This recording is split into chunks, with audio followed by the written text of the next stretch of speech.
What's up, YouTube? Welcome back to the Crypto Junkie channel, where we talk mostly, sort of, kind of, sometimes about crypto. Today, we're going to talk about crypto security. We're going to cover the 3 vectors of attack. As you can see, they're on screen, so there's no secrets. Let me make this bigger. Here we go. That looks good. And yeah, we're going to talk about security. We're going to talk about what's going on in Ukraine and how that would affect your storage slash security strategy, right? That's a lot of S's in there, so let's unpack this. So first off, let's go through the 3 vectors of attack.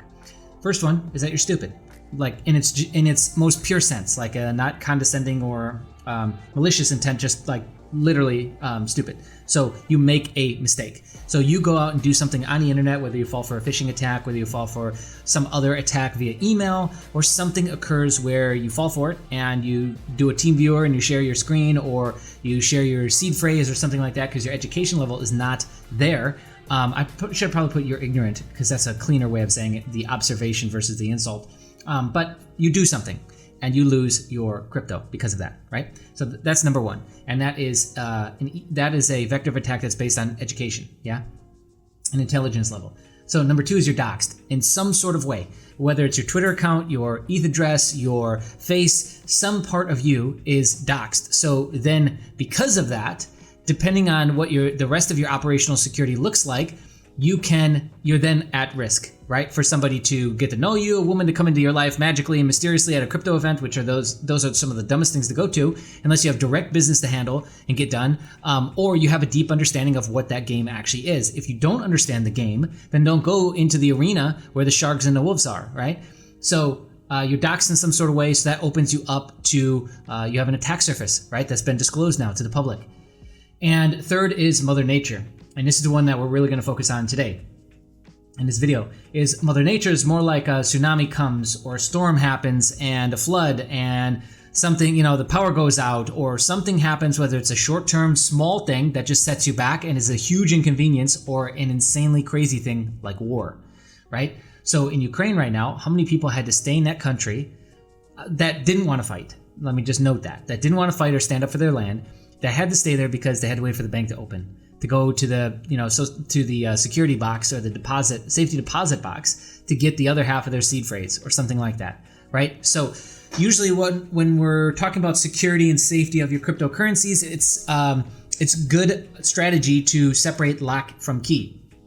That being said, there's a lot of digital ways that you can do this, and layers and iterations that you can do this to store this, and then all you're really required is to remember a password, which I would suggest not to use just one password across the stacking of security strategy that you use, or a variable type of password that is always dynamic or always different from each password that you pick, but there's common traits to it, right? So it would take somebody very, very hard. It'd be very, very hard to take someone a really long time to figure that out, and it's not like they could beat that out of you, right? So Mother Nature is probably the biggest one that I don't think people plan for. So they got the hardware wallet. They've got the what is that, mnemonic plate? It's carved in, your seed phrase is carved in metal or something, but then the metal could oxidize or fall apart or rust, or it comes, flood comes along and just takes it. So all of these are hidden risks. Write it on a piece of paper. The paper is going to fade over time. If the paper gets wet, the ink floods, and you're screwed, right? So you have to think through all this stuff. Like, what is the worst case scenario Mother Nature thing that could occur? And obviously now, 2022, we seem to be living in a very volatile era or time. And so now we still got the potential for war, even though it was kind of like a lull, and people are like, yeah, war in 2022, everyone's got nukes, nobody's going to go to war. Well, fuck, welcome to the game, welcome to the party, pal. So Russia and Ukraine. So how many Ukrainians would have bailed? Like, because maybe that's not their gig. Not everyone wants to fight, and that's okay too. It has to be okay, right? So yeah, what about those people that had to wait for the bank to open? Maybe they still had everything in cash. Maybe they had no clue about cryptocurrency. So first off, right out of the gates, cryptocurrency is obviously proven its use case. Bitcoin has obviously proven its use case. I just don't think that going forward, that's really the future of now what needs to be created, because now there's been gaps in Bitcoin, there's been gaps in cryptocurrencies that, they're not going to solve every single problem, but we can take pieces of those and now try and move forward towards a system and a structure that might actually have a better chance at solving all of the problems that you face by trying to just be a sovereign individual and be left the fuck alone.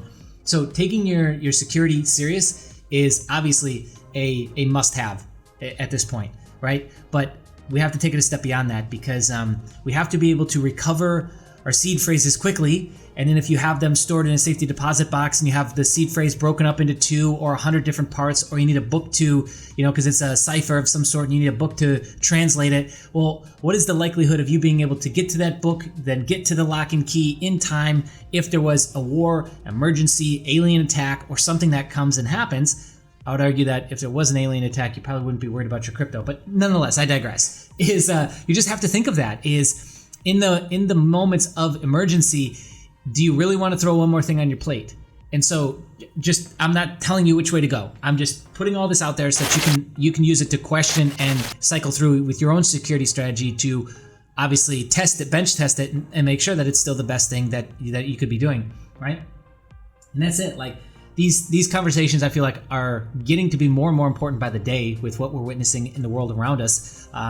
Canada was trying to force centralized exchanges to dox individuals and give personal information out about individuals who are holding cryptocurrency, donated cryptocurrency, or were involved in any way with the trucker rally. So that tells you that, okay, centralized exchanges, which this should be pretty obvious, this is something that a lot of people preach, is that you should not have your cryptocurrencies on a centralized exchange. But then you got to start cycling through this, which this should be the next conversation that you kind of have with yourself or with your family is, okay, what are our vectors of attack and how do we really break this up to where it's safe, it's close or can be close or as far as I want it to be, and I'm still able to get that in an emergency, and I'm not reliant upon any sort of centralized structure or even physical structure that could be blown up from a missile. I mean, God forbid, or a climate change disaster happens, if you believe in that, or whatever, right? So this is what you need to think through next and create that kind of final multi-layered approach to your security, because it should be multi-layered. And the more complex but simple you can make it, the better, right? So anyways, that's what I got for you. I'd love to hear your comments and thoughts about this in the comments section below. Or if you just want to help us with the algorithms and get this in front of more people, hit the like button. And if you're brand new here, you like this sort of thing, subscribe, hit the bell notification, and we'll see you again real soon in another video.